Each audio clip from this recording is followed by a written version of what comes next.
이렇게 하나님 말씀 보겠습니다. 창세기 29장 14절 하반절부터 30절까지 함께 보도록 하겠습니다. 구약 42쪽입니다.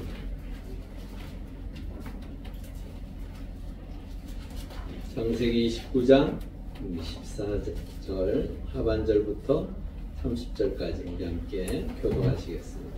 14절 제가 먼저 읽습니다. 야곱이 한 달을 그와 함께 거주하더니 라반이 야곱에게 이르되 내가 이로의 생질이나 어찌 그저 내 일을 하겠느냐 내 부사를 어떻게 할지 내게 말하라. 라반에게 두 딸이 있으니 언니의 이름은 레아요 아우의 이름은 라헬이라. 레아는 시력이 약하고 라헬은 고고와 아리따우니 야곱이 라헬을 더 사랑함으로 대답하되 내가 외삼촌의 작은 딸 라헬을 위하여 외삼촌에게 7년을 섬기리이다. 라반이 이르되 그들에게 주는 것이 가인에게 주는 것보다 나으니 나와 함께 있으라. 야곱이 라헬을 위하여 7년 동안 라반을 섬겼으나 그를 사랑하는 까닭에 7년을 며칠같이 여겼더라. 야곱이 라반에게 이르되 내 아들이 찼으니 내 아내를 내게 주소서. 내가 그에게 들어가겠나이다. 라반이 그곳 사람을 다 모아 잔치하고 저녁에 그의 딸 레아를 야곱에게로 데려가며 야곱이 그에게로 들어가니라. 라반이 또 그의 여종 실바를 그의 딸 레아에게 시녀로 주었더라. 야곱이 아침에 레아가 라반에게 이르되 삼촌이 어찌하여 내게 잔치를 행하였나이까. 내가 레아에게 삼촌이 아니하였나이까. 삼촌이 나를 속이시면 어찌 되리이까. 라반이 이르되 언니보다 아우를 먼저 주는 것은 우리 지방에서 하지 아니하는 바이라. 이를 위하여 시기를 세우라. 우리가 그도 내게 주니 내가 또 나를 7년 동안 섬기시리라. 야곱이 그대로 하여 그 7일을 채우매 라반이 딸 라헬도 그에게 아내로 주고 라반이 또 그의 여종 빌하를 그의 딸 라헬에게 줘 시녀가 되게 하매 읽겠습니다. 야곱이 또한 라헬에게로 들어갔고 그가 레아보다 라헬을 더 사랑하여 다시 7년 동안 라반을 섬겼다. 아멘. 우리 전우자로 인사하시죠. 반갑습니다. 반갑습니다.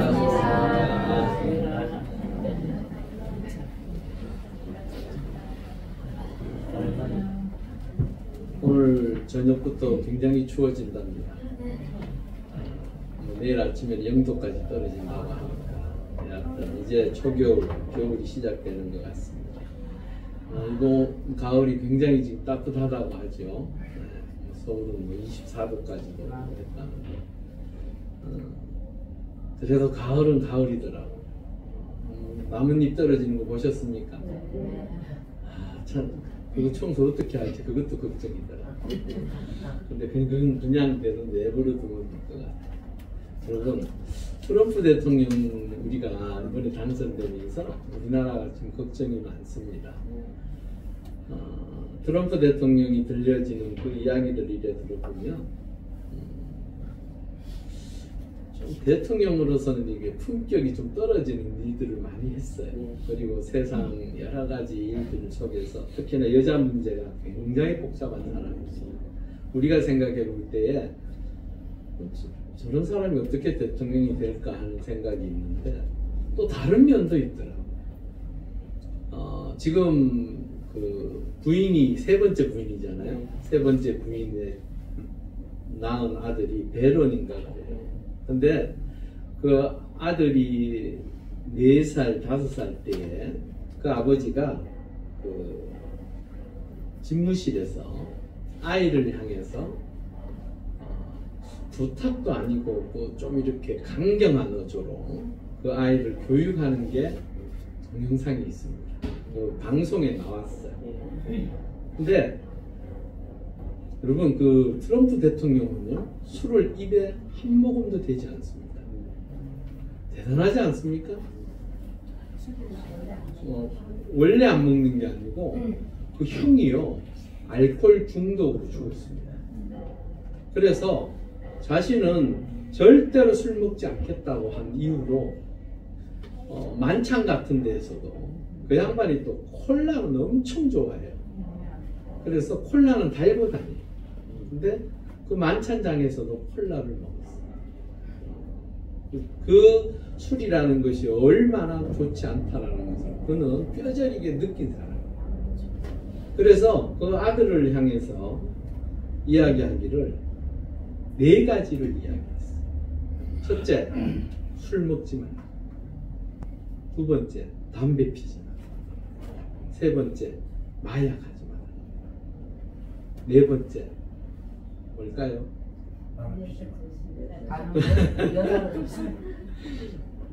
그건 본인이 열심히 해서 그런지 얘기 안 하더라고요. 바람 피지. 저도 바람 피지 마라 그럴 줄 알았는데 타투하지 마라. 몸에 민신색이지 마라. 그 아들한테 거의 강압적으로 매일같이 얘기해요. 그래서 그 아들은 키가 지금 2m 6이에요. 엄마 아빠를 닮아서 어마어마해요. 키가 2m 6인데 정말로 걔는 술하지 아니하고 담배하지 아니하고 마약하지 않아요. 근데요 이번 20대 있죠. 20대 투표하는 사람들 그 20대에 지대한 영향을 끼친 게 바로 이 아들이에요. 아들이 아버지한테 20대를 어떻게 공략할 것인가. 그래서 이번에 20대들이 트럼프 대통령 글 많이 찍었대요. 여러분 저는 해리스가 대통령이 될 줄 알았어요. 그런데 아니라고 생각했던 게 하나 딱 장면이 잡히더라고요. 그게 뭔 줄 아세요? 인도 브라만 계급입니다. 그 집안 자체가. 그래서 인도에서도 최상류층이에요. 그 할아버지가 미국에서 공대 교수였습니다. 어머니도 교수죠. 의대 교수시고. 근데 그 정신이 어디에서 흘러나온 줄 아십니까? 인도에 있는 그 사원, 그들이 섬기는 게 뭐냐면 힌두교잖아요. 그 힌두교에서 의해서 해리스가 이런 말을 했어요. 나의 모든 것을 지배하는 것은 내 할아버지다라고 이야기를 했어요. 근데 인도 사원에서 그 해리스를 위해서 대통령이 되도록 죄를 지내더라고요. 그게 선거 일주일 전인가 나왔어요. 그게 이제 화면에 잡혔어요. 제가 그걸 보면서 여기도 최선은 아니지만 차악을 하나님께서 선택하시겠구나라는 생각을 했어요. 미국인들 입장에서는요, 트럼프 대통령이 좋은 분이에요. 자기들 유익을 위해서, 자신들의 이익을 위해서 하는 거기 때문에 그것만큼 국민들이 좋아할 사람이 누가 있겠습니까? 내 나라 부강하게 만들고 내 나라 세계에서 최고 만들어 주겠다는데, 여하튼 우리가 알고 있는 트럼프, 우리가 겪고 있는 우리나라만이 겪고 있는 그런 트럼프로만 볼 건 아니라는 거예요. 미국에 라이프지라는 잡지가 있습니다.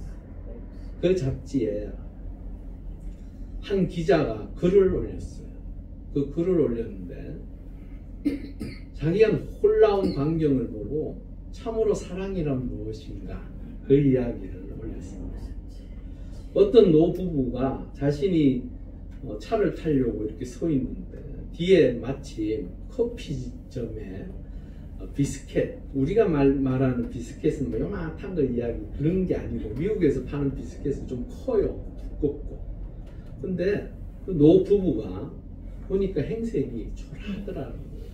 굉장히 가난한 모습에 두 분이 마침 그 앞에 나와 있는 탁자 아시죠? 외국 사람들은 왜 길거리에 이렇게 커피 같은 걸 가지고 탁자에 앉아서 마시잖아요. 보니까 돈이 그렇게 없는 것 같더래요. 커피 한 잔을 시키고 비스켓 하나를 시키더래요. 대충 감이 오지요. 나눠 먹는다고 생각을 하잖아요. 본인도 그렇게 생각하고 같이 커피를 나눠 먹고 비스켓을 나눠 먹겠거니 이래 생각을 했어요. 그러고 난 다음에 그 비스켓을 먼저 남편이 먹더라고요.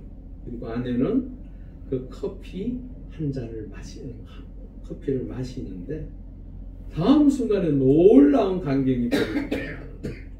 뭔지 아세요? 남편이 틀니를 또 뽑더래. 그러면서 깨끗이 닦더래. 닦더니만 그 아내에게 주더래. 그 아내가 틀니를 하고 그 비스켓을 받아서 여러분 어떻게 보면 참 쭈글스럽죠. 사실은 남들이 볼 때는 참 노년이 비참한 모습 같이 보이죠. 하지만 그 기자는 그걸 보면서 그런 생각이 들죠. 아무리 가난하고 부족하고 보잘것없는 인생이지만 그래도 서로를 향한 그 사랑으로 함께 나누는 저 커피의 한 잔과 비스켓은 세상 그 무엇보다도 너무나 아름다운 것이 아닌가. 너무 마지막 때에도 서로를 위하여 배려하고 함께 사랑을 나눌 수 있다라 얼마나 귀한 것인가. 그래서 그 장문의 글을 그 라이프지에 썼다라. 여러분 우리 인생에 있어서 사랑, 이들의 사랑과 같은 아름다운 사랑이 되었으면 좋겠습니다. 하나님의 은혜 가운데 내가 누군가를 사랑할 때에 배려할 수 있는 그 마음, 또한 그 사랑을 통하여 함께 할 수 있음이 기쁨이 되어지는 그러한 놀라운 사랑을 나누실 수 있는 우리 모두가 되기를 바랍니다. 아멘. 그런 의미에서 옆에 있는 분한테 사랑합니다. 이분 하나 보시고 박수해 보시고 우리 이장로님 좀 이렇게 얼마나 귀한, 평생 나를 위해서 또한 우리 가정을 위해서 함께 있는 그 아내와 남편 얼마나 귀한. 여러분 그 사랑이 우리에게 넘칠 수 있기를 바랍니다. 아멘. 어제 그 권오중 집사님이 처음에 제가 이렇게 들으면서 처음에는 좀 어설펐어요. 간증을 하는데 보니까 별로 뭐 그렇게 크게 은혜가 안 될 것 같더만 지금 현재 한국교회에서 강단에서 이야기하지 못하는 이야기들을 막 뱉어내고 저 깜짝 놀랐어요. 이야, 두 사람이 저런 변화된 모습이 있구나. 핵심이 뭔 줄 아세요? 술 먹지 마라. 술 먹지 마라. 왜 술 먹지 마라라고 하냐면 요즘요 한국 교회에서 강단에서 술 먹지 마라 그러면요 아마 청년의 반은 떠날 거예요. 그런데 그 술이 끝내는 사탄의 도구에 의해서 하나님의 사람들을 병들게 한다. 그 모든 젊은 시절 그 인생에 있어서 그 삶을 파괴하여 가는 가장 큰 원인 중에 하나가 술이라. 여러분, 그 권우중 씨가 뭐 어차피 뭐 얘기하는 것 중에 제가 이렇게 보면서 방송에 요즘 술 안 먹는 사람들이 없더라고요. 뭐 유럽 요즘 그 여자 4명이서 유럽 간 거 아시죠? 유럽 갔다 온 여행 얘기. 그 여자들조차도 술을 아주 그 지역의 특산물인 그 술을 같이 먹으면서 나누는 그 희열을 느끼는 그 모습들을 보면서 많은 사람들은 술 한두 잔이야 뭐 괜찮겠지 그런 생각을 할지 모르죠. 그게 너무 이제 일상화되어졌어요. 예수 믿는 사람도요 그 술 때문에 사실은 사회생활 하는 데서 불편하다면 당연히 먹어야 하는 것처럼 여기더라고요. 그런데 그 권오중 씨가 집사가 하는 얘기는 그러한 것 자신도 당연하다라고 생각했었는데 하나님을 만나고 그 하나님의 은혜를 경험하고 하나님의 사람으로서 가야 한다는 것을 알고부터는 그것이 결코 옳지 않다라는 것을 알게 되었다. 여러분, 저도 술 먹으라는 술 먹지 말라는 얘기 하고 싶은데도 못하는 경우가 많아요. 왜? 그러더라고요 누가. 목사님은 사회생활 안 해보셨죠? 예, 저 안 해봤어요. 그 아버지 회사에 그냥 이름만 얹어져 있는 예전에 상무였어요. 그렇지만 전혀 뭐 회사 일 모르는 별 볼 일 없는 상무였어요. 그런데 중요한 것은 그 청년들을 바라볼 때 사실은 그 공동체 안에서 그 조직 안에서 생활하는 것이 결코 쉽지 않은. 저도요 군생활 하다가 선임이 술 한 잔 받으라는데 안 받았다가 개 맞듯이 맞아 죽을 뻔했던 사람. 그리고 우리 바로 위에 선임이 그러더라고. 바로 위에 이제 곧 제대하는 선임이 저보고 넌 정말 바보 새끼다 이러더라고. 왜요? 그러니까 야 그거 그냥 받아만 놓으면 되잖아. 그래서 혼자서 가만히 생각해 보니까 그것도 일리 있는 얘기 같더라고. 받아 놓고 뭐 안 먹으면 되지. 그런데 그게 받아 놓는다고 안 먹어지겠습니까? 받는 그 순간에 먹어야 돼요. 안 먹으면 안 먹는다고 또 난리 칠 거예요. 맞죠? 예. 우리 젊은 청년들이 그런 얘기를 하더라고요. 술을 한 번 받은 사람은 다음번에 가서 안 받을 수가 없대. 니 인마 저번에 받아놓고 니 지금 나를 우습게 여겨? 그런데 그래 그때는 그래 부장님이 주니까 받고 그래 내가 대리니까 대리라고 안 받는 거야. 그리고 때린다 하더라고요. 여러분 원칙은 우리가 분명하게 알아셔야 됩니다. 성경은 하나님의 은혜 가운데 주의 백성들이 권호중 집사가 하는 얘기입니다. 우리는 거룩한 성전이라는 거예요. 하나님의 영이 임하여서 우리와 함께하기 때문에 그 영을 안고 사는 함께하는 사람이기에 우리는 거룩하게 살아야 합니다. 그 첫 번째가 바로 술을 끊는 것. 아시겠죠? 저는 분명히 전했습니다. 이 다음에 우리 목사님 술 끊으라는 소리가 없던데 이런 소리 하면 안 됩니다. 전 분명히 얘기했습니다.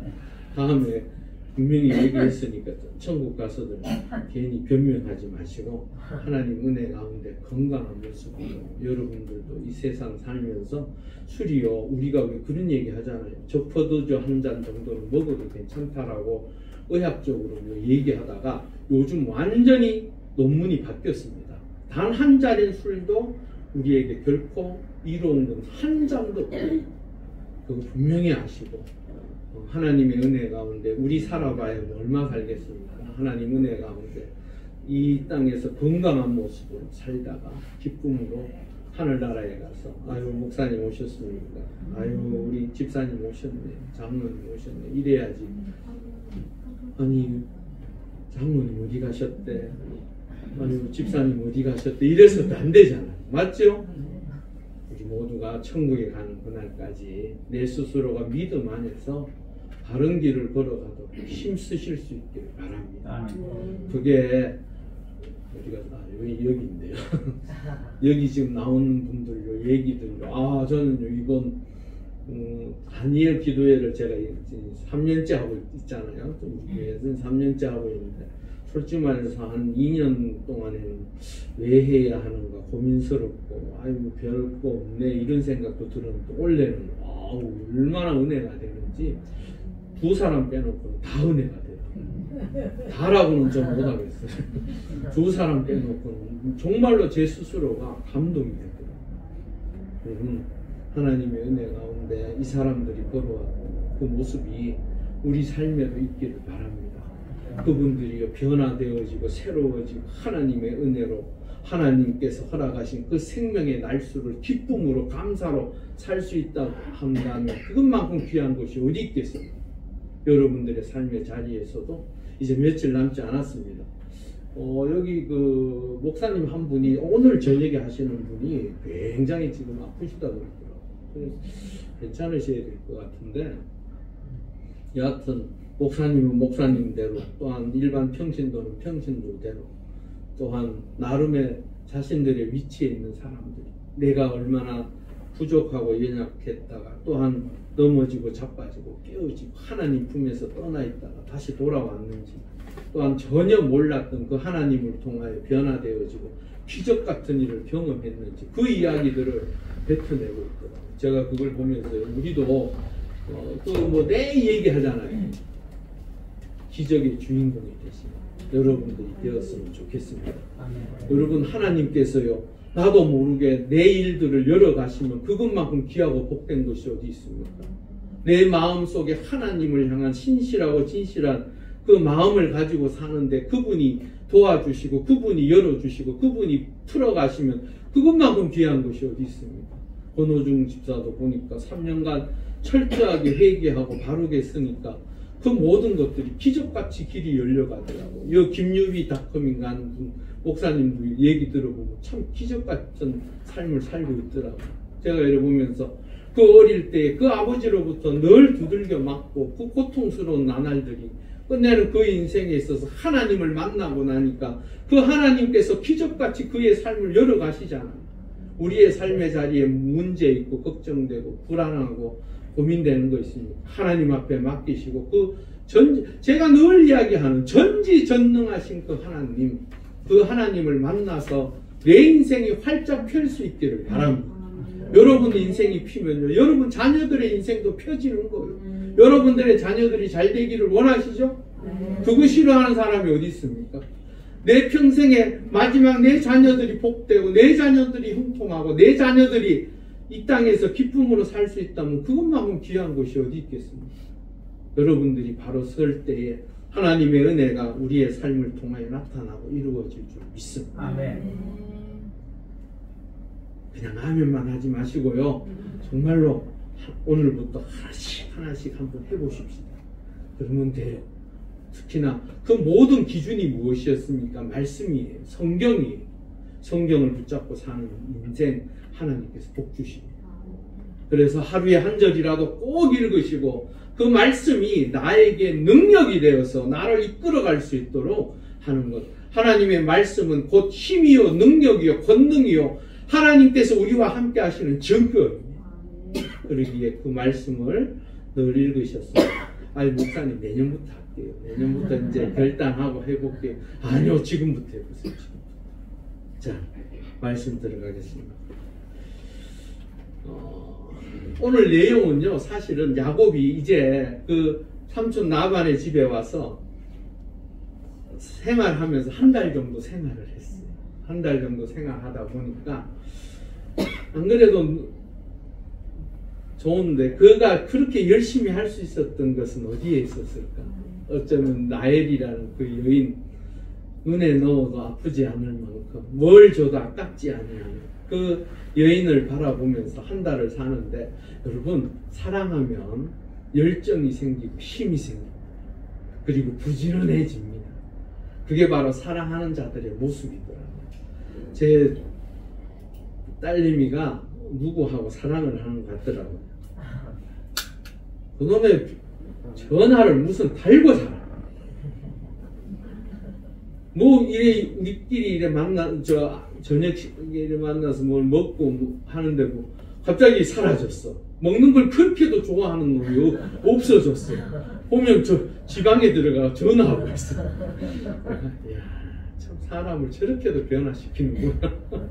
여러분 사랑하면 성실해지는 것 같아요. 여러분의 은혜 가운데 누군가를 사랑할 수 있는 마음과 여유 또한 그 부지런함이 여러분들의 삶의 자리에 있기를 바랍니다. 그리스도인들에게 있어서 사랑하는 하나님의 자녀로서 이 땅에 살아갈 때에 어떠한 마음을 가져야 하는가. 골로새서 3장 22절에서 23절을 한번 읽어보겠습니다. 종들아 모든 일에 육신의 성령들에게 순종하되 사람을 기쁘게하는 자와 자신을 영광하지 말고 오직 주를 두려워하여 성실한 마음으로 하라. 무슨 일을 하든지 마음을 다하여 주께 하더라도 사람에게 하듯 하지 말아요. 이럴 때 로마서 14장 18절을 한 번 더 읽어볼까요? 이로써 그리스도를 섬기는 자는 하나님을 기쁘시게 하며 사람에게도 칭찬을 받느니라. 아멘. 여러분 하나님의 은혜 가운데 여러분들의 삶의 자리에서 늘 성실함을 통하여 모든 이들이 야, 저 사람 괜찮은 사람이네, 멋진 사람이네 이런 이야기를 들으실 수 있기를 바랍니다. 여러분 하나님은 사랑하십니까? 하나님을 사랑하신다면 여러분들의 삶의 자리가 사랑하는 자와 날마다 동행하는 그 아름다운 모습을 통하여 세상 사람들이 바라볼 때에 야, 저 사람 참으로 예수쟁이 너무 멋있는 사람이다라는 말을 들으지 늘 하는 얘기가 아유, 입만 띄면 달싹만 했다면 설교요. 하는 행동은 꼬라지 보임 뭐 니나 내나 다를 게 뭐가 있노? 이런 소리 들으면 안 되겠죠? 예, 하나님을 사랑하는 자, 그 하나님을 사랑 가운데 거하는 자는 내 삶을 통하여 세상 사람들에게 살아계신 하나님께 영광을 돌리는 삶이요, 내 삶의 자리에 늘 칭찬이 넘쳐나는 하나님의 사람들의 모습이 될 수 있기를 바랍니다. 아멘. 야곱도요, 라헬을 사랑했더니만 그 삼촌이 하는 그 일들을 그냥 눈여겨보고만 있을 수가 없었어요. 라헬은요, 자신이 직접 그 양들을 칠 만큼 부지런했던 여자 같아요. 그 라헬을 따라다니다 보니 엄마 품에서 그냥 그렇게 즐겁게 재밌게 살던 그가 인생이 완전히 변화되기 시작하는 거예요. 그 광야길을 20여일 넘는 그 시간 동안 걸어오면서 그 고생을 통하여 그의 인생이 변화되어지고, 그 인생 가운데 정말로 사랑하는 여인을 만나고 보니 그의 인생조차도 사실은 변화되더라는 거예요. 여러분, 우리가 하나님을 섬기고 하나님을 사랑한다면 우리의 인생도 분명 변화되어지고 새로워져야 할 줄 믿습니다. 아멘. 그러고 난 다음에요, 삼촌이 이제 얘기하는 가운데 그 얘기하기 전에 레아와 라헬의 외모에 대해서 이야기를 하고 있어요. 이 레아의 시력이 약하고 라는 이 말은요, 원어적인 의미를 우리가 제대로 깨달아야 돼요. 한번 볼까요? 섬세하고 부드럽고 정교하다라는 뜻이에요, 원래. 그러니까 상당히 긍정적인 이야기예요. 그러니까 레아가, 우리가 여기서 시력이 약하다, 예전에는 우리가 레아에 대해서 별 볼 일 없는, 정말로 보잘것없는, 눈 안 봤으면 좋겠는 그런 여자의 모습처럼 느껴졌는지 모르지만 사실은 그렇지는 않아요. 그 뜻은요, 상당히 부드러운 여인이었어요. 눈이 부드럽다라는 얘기는 뭘까요? 선하다라는, 나름 선하다라는. 그런데요, 영어 성경에 보니까 그 뜻을 좀 더 명확하게 구분하고 있습니다. 무슨 말이라고요? 부드러운, 예쁜 눈을 가진. 그렇게 해석을 했어요, 영어 성경에. 그러니까 우리가 생각했던 외모에 어떠한 치명적인 약점이 있고 이런 게 아니에요. 눈이 부드럽다고 하니까 우리 언뜻 생각하기에는 좀 그런 사람 있죠. 좀 보기에도 민망한 그런 사람의 얼굴이 아니라니까요. 그냥 부드럽고 착해 보이고 예쁜 눈을 가지고. 그런데 이 라헬을 표현하기로는요, 곱고 아리따웠다라는 표현을 쓰고 있어요. 이게 원어적으로는요, 열정적으로 반짝이는 눈, 이걸 아름답다라고 표현하고 있어요. 당시의 여인들의 미의 기준이었어요. 여러분들 그 아랍계 여인들 보셨습니까? 네. 아랍계 여인들은 정말 잘생긴 여자들은 눈이 부리부리하고요, 진짜 눈에서 열정이 느껴지는 아주 멋있는. 그래서 착한 여자들의 눈을 보면 못생긴 건 아닌데 왠지 모르게 그들이 가지고 있는 열정적인 것하고는 거리가 먼 그런 모습을 가진 여인을 뜻하는 겁니다. 사실은 이 외모로 사실은 야곱은 선택을 했지만 중요한 것은 외모는 제 생각에는 그렇더라고요. 50보 100보 아닌가. 별로 그렇게 큰 의미가 없을 것 같아요. 그런데 자기 눈에 뭐가 씌었다고요? 깍지가 씌이면 다 이쁘고 다 좋은 거예요. 라헬이요, 나름 그 지역에서 이쁨을 받고 사랑을 받았을지는 모르지만 라헬은 또 성격이 괄괄한 여자예요. 열정을 가졌으니 여러분, 삼촌에게는 딸 둘만 있었던 게 아니에요. 아들들도 있었어요. 그런데 그 아들들을 제껴두고 딸이 양을 쳤다라는 것은 뭘 의미할까요? 그만큼 활동적이라는 거예요. 활동적. 그리고 여러분, 양 치는데 결코 쉽지 않습니다. 와일드하지 않으면요, 그 양을 제대로 끌고 갈 수가 없어요. 그런데 그 양을 쳤다라는 그 자체가 어쩌면 이 라헬에 대한 성격을 대변하는 것 같아요. 저 혼자서 가만히 생각해 보다가 그런 생각이 들더라고요. 어쩌면 야곱은 어머니 치마폭에 쌓여서 늘 부엌대기로 살았던 그 집안에서만 이 생활하고 자기 엄마와 아버지의 말벗이 되어주고 함께 했던 그 야곱 입장에서는 어쩌면 내 아내가 좀 더 활동적이고 열정적이고 이것이 눈에 더 잘 들어왔던 것 같아요. 제 막내 동생이 보면요, 남편이 화학공대 교수예요. 근데 우리 내부인가요? 이런 얘기를 하더라고요. 나는 당신하고 결혼한 게 너무 행복해. 저는 볼 때는 조금 이해가 안 되더라고요. 우리 동생이요, 아주 와일드해요. 여잔데도 이거 뭐 여장부예요, 여장부. 피아노를 전공했는데 피아노를 치는데 얼마나 힘껏 두드리는지 제가 저거 건반 저 제대로 남아있을라나 힘껏 치는 사람 완전 성격이 나타나요. 근데 내가 이상하다, 참 희한하다. 근데 알고 보니까 형한테 늘 집 눌려 살던 동생 입장에서는 제 동생이 너무 좋은 거예요. 포항공대에 가면 공대 교수 아파트가 있어요. 그 교수 아파트에 살았는데 그 교수 아파트에 그 선거철이 되면 방송하지요. 뭐 누구 찍어달라 그러고 뭐 노래 나오고 막 이러잖아요. 제 동생이 쫓아나가서 막 조용하라고, 왜 여기 와서까지 시끄럽게 떠들고 아무도 얘기 안 하는데 혼자 쫓아나가가지고 그 난리를 쳤다고. 그래서 그 지역은 그 다음부터 안 온 거예요.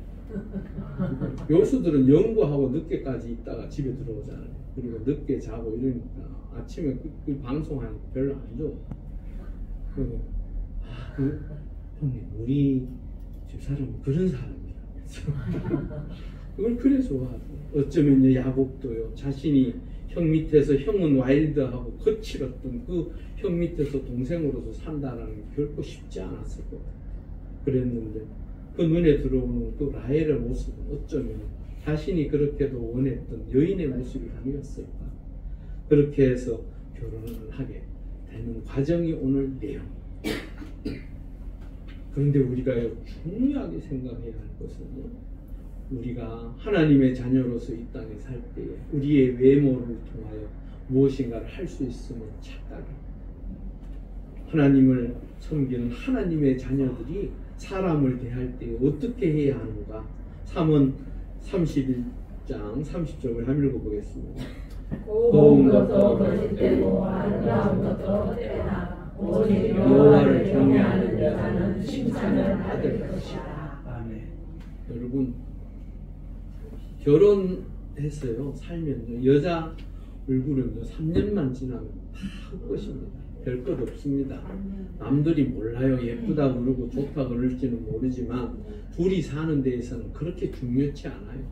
무엇이 중요하다고요?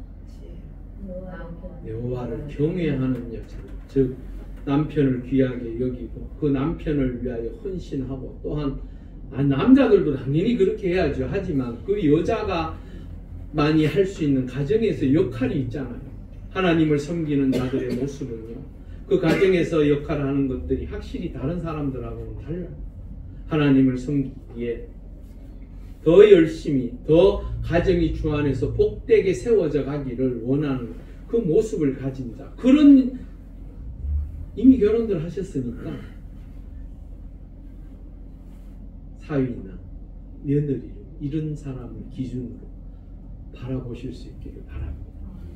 하나님 은혜 가운데 정말로 여호와를 경외하는 여자, 그 여자를 통하여 가정이 바로 세워지고 신앙이 바로 세워져서 그들의 후손들이 그 여인의 기도로 말미암아, 아내의 기도로 말미암아, 어머니의 기도로 말미암아 아름답고 귀하게 세워져 놀라운 은혜가 있기를 바랍니다.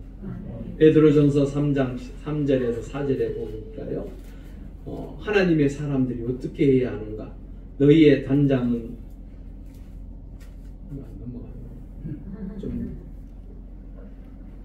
베드로전서 3장 3절에서 4절에 보면 너희의 단장은 머리를 꾸미고 금을 차고 아름다운 옷을 입는 외모로 하지 말고 오직 마음에 숨은 사람을 온유하고 안정한 심령에 썩지 아니할 것으로 하라. 이는 하나님 앞에 값진 것입니다. 여러분, 우리가 외모도 잘 가꿔야겠죠. 하지만 그 외모보다도 우리의 마음이, 우리의 생각이 하나님의 은혜 가운데 하나님의 뜻을 쫓아서 그 뜻 가운데 살아가 하나님을 기쁘시게 해드리는 우리의 모습이 될 수 있기를 바랍니다. 18절에서 30절에 이제 내용이 보면요, 사랑하는 까닭이라고 정해놨습니다. 사실은 조금 이해되지 않는 부분들이 없지 않아 있어요. 어떻게 외삼촌이 그렇게까지 할 수 있을까 하는 이해되지 않는 부분이 있는데, 그거는 차치하고 오늘은 사랑하는 까닭에 의해서 되어지는 그 이야기만 할게요. 사실은 당시에 가족 공동체는요 굉장히 중요했습니다. 왜 그러냐 그러면 그 가족을 중심으로 해서 그 부락이 형성이 되고, 또한 그 친인척을 통하여 서로를 보호하고 외부와의 그 문제들을 풀어갈 수 있기 때문에 그 가정의 공동체 이론이라는 것 이 자체가 굉장히 중요한 사람들이었어요. 그러니까 사실은 삼촌이 이 조카를 향해서 나와 너가 계약을 맺자. 이게 어떻게 보면 고용주와 고용인의 모습이에요. 이런 일이 있어서는 안 돼요, 사실은.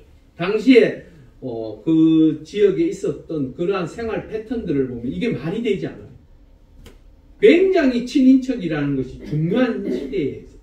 요즘은요, 친인척, 여러분 사촌만 지나가도 요즘 좀 거리가 있더라고요. 가까이서 만나서 매일같이 생활하지 않으면 1년에 보니까 뭐 한두 번, 명절 때도 만날까 말까 하는.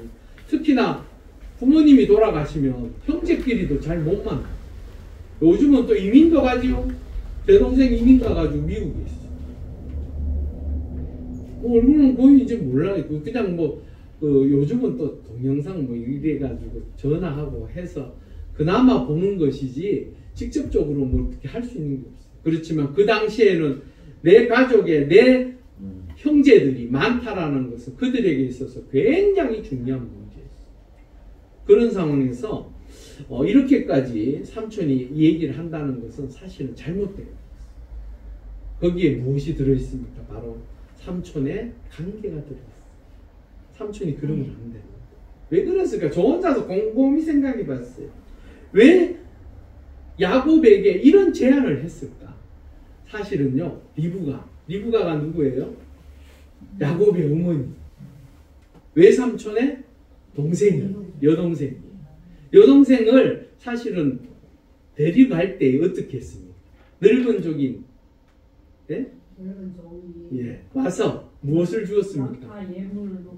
예물을 막 잔뜩 주고 데리고 갔어요. 그런데 결혼을 시키려고 가만히 보니 이게 가진 게 없어.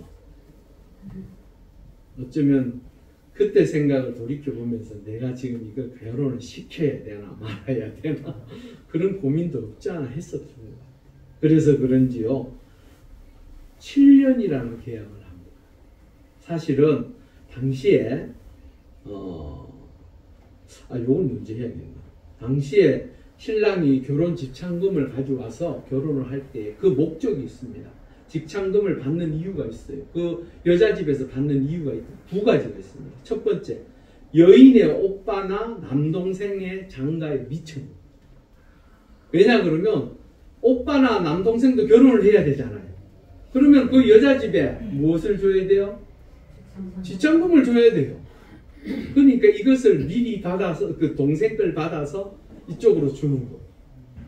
참 여인들의 모습이 좀 그렇죠.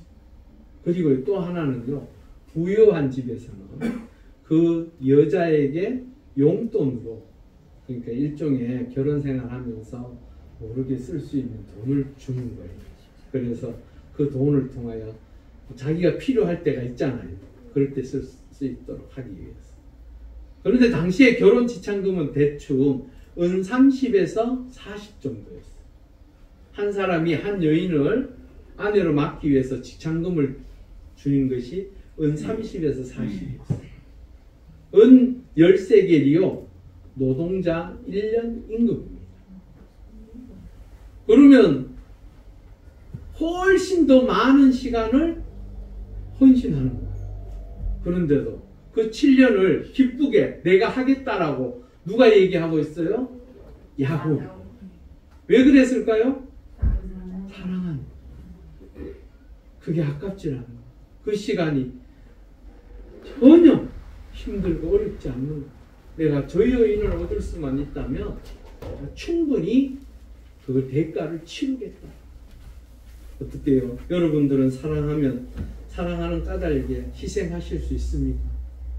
얼만큼 희생하실 수 있습니까? 내 목숨까지 다 주고 희생하실 수 있습니까?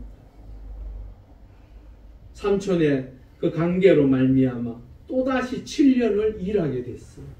그런데도 그 야곱은 어떻게 했습니까? 받아들입니다. 그래서 몇 년간요? 14년간을 그 여인을 사랑하기 때문에 기꺼이 희생, 즉 사랑을 통해서 희생하는 그 모습을 성경에는 뭐라고 이야기하고 할까요? 고린도전서 13장 4절에서 7절, 우리 너무나도 잘 아는 내용. 한번 읽어보겠습니다. 사랑은 오래 참고 사랑은 응하고 교만하지 아니하며 무례히 행하지 아니하고 자기의 유익을 구하지 아니하고 성내지 아니하고 악한 것을 생각하지 아니하며 불의를 기뻐하지 아니하며 진리와 함께 기뻐하고 모든 것을 참으며 믿으며 모든 것을 바라며 모든 것을 견디느냐. 사랑의 핵심은 무엇입니까? 모든 것을 견디느냐. 여러분, 내 자녀를 사랑하십니까? 그 자녀를 위해서 여러분은 얼만큼 견디고 계십니까? 여러분, 하나님을 사랑하십니까? 그 하나님의 은혜 가운데 산다라고 늘 고백하면서 내가 그 사랑 때문에 여러분들 희생하는 것이 무엇입니까? 어쩌면 하나님을 향해서 희생하기를 원하지 않습니까? 어쩌면요, 우리가 하나님을 믿는다고 하면서 우리가 하나님을 사랑한다고 하면서도 정작 나의 희생은 아랑곳하지 아니하고 오로지 하나님 앞에 내 희생을 통하여 당신이 내 것을 이루어줘야 한다라고 말하지는 않습니까? 어쩌면 하나님이 희생하기를 원하지 않으십니다. 그 하나님은 우리를 위해서 희생하신 분이에요. 로마서 5장 8절을 한번 볼까요? 우리가 아직 죄인 되었을 때에 그리스도께서 우리를 위하여 죽으시고 하나님께서 우리에 대한 자기의 사랑을 확증하셨느니라. 아멘. 여러분, 하나님께서 여러분들을 사랑하시기에 자신의 사랑을 보여주셨다라는, 그 보여주신 것이 무엇입니까? 예수 그리스도의 죽음이었습니다. 독생자의 죽음이었습니다. 그분은 자신의 아들까지도 기꺼이 희생하면서 우리를 사랑하셨습니다. 그 사랑을 믿으십니까? 그 사랑을 믿으실 수 있기를 바랍니다. 그 사랑을 알아가실 수 있기를 바랍니다. 그럴 때에 여러분들의 인생이 변화되어지고 새로워지고 하나님의 은혜로 거듭나서 하나님을 기쁘시게 해드리고 여러분들의 삶을 통해 하나님의 기적의 역사가 이루어질 줄 믿습니다. 우리 마지막 한 절 하나 더 보겠습니다. 요한일서 4장 7절에서 8절입니다. 사랑하는 자들아, 사랑하는 자, 사랑은 하나님께 속한 것이니 사랑하는 자마다 하나님으로 들어서 하나님을 알고 사랑하지 않는 자는 하나님을 알지 못하나니 이는 하나님은 사랑이시니라. 아멘. 우리 서로 사랑하십시다. 그래서 하나님께서 우리를 통하여 기뻐하시고 또한 우리의 그 놀라운 사랑을 통해서 여러분들의 인생이 새로워지고 변화되죠. 우리 장로님 사랑하자면서 악수하셨습니다. 이렇게 같이 인사하시죠. 우리 사랑합시다. 하나님의 은혜 가운데 사랑하십시다. 사랑이 여러분들을 살립니다. 그 하나님의 사랑이 여러분들을 이곳에 오게 하였고 여러분들의 인생에 그 하나님께서 주인이 되셔서 여러분들을 이끌어 가실 것입니다. 그 하나님의 놀라운 사랑을 이제 깨달으시고 그 은혜 가운데 사랑을 함께 함으로 그 놀라운 기적의 주인공들이 되실 수 있기를 주의 이름으로 축원합니다. 우리 함께 기도하시겠습니다. 하나님, 참으로 부족하고 연약한 우리를 사랑하심과 같이 우리도 하나님의 은혜 가운데 서로 사랑하며 하나님의 사랑을 나누는 자가 되게 해달라. 우리 함께 30초 정도 간절히 기도하시겠습니다. 할렐루야. 아버지 하나님 감사합니다. 우리를 사랑하여 주셔서 귀한 주의 은혜 가운데에 독생자를 우리를 위하여 죽이시고 또한 그 핏값으로 사신 우리의 영혼이 하나님의 은혜 가운데 참으로 하나님의 그 사랑을 전하고 나누고 베푸는 하나님의 사람들 되게 하시어 주시옵소서. 아버지 하나님 그 사랑과 함께하는 주의 백성 되게 하시고 그 사랑을 통하여 하나님을 기쁘시게 되는 우리 모두가 되게 하여 주시옵소서. 우리 서로 사랑함으로 하나님의 놀라운 은혜를 경험할 우리 모두가 되게 하여 주시옵소서. 할렐루야. 아버지 하나님 감사합니다. 아버지 하나님의 은혜 가운데 야곱은 사랑하는 까닭에 14년을 기꺼이 희생하였습니다. 그 사랑을 위하여 모든 것을 내어 던졌습니다. 자신이 바라고 원하는 것들 포기하면서까지 그 여인을 얻기 위하여 사랑하였습니다. 하나님께서 우리를 위하여 독생자를 아낌없이 내어주신 그 사랑을 우리도 알게 하시사 그 사랑 가운데 거함으로 나를 통하여 그 사랑이 흘러가는 놀라운 역사가 있게 하여 주시옵소서. 그리하여 그 사랑을 통하여 우리 모두가 살아계신 하나님을 경험하며 하나님의 은혜 가운데 복된 삶을 살아가는 우리 모두가 되게 하여 주시옵소서. 감사함을 돌리오며 예수님의 이름으로 간절히 기도 올리옵나이다.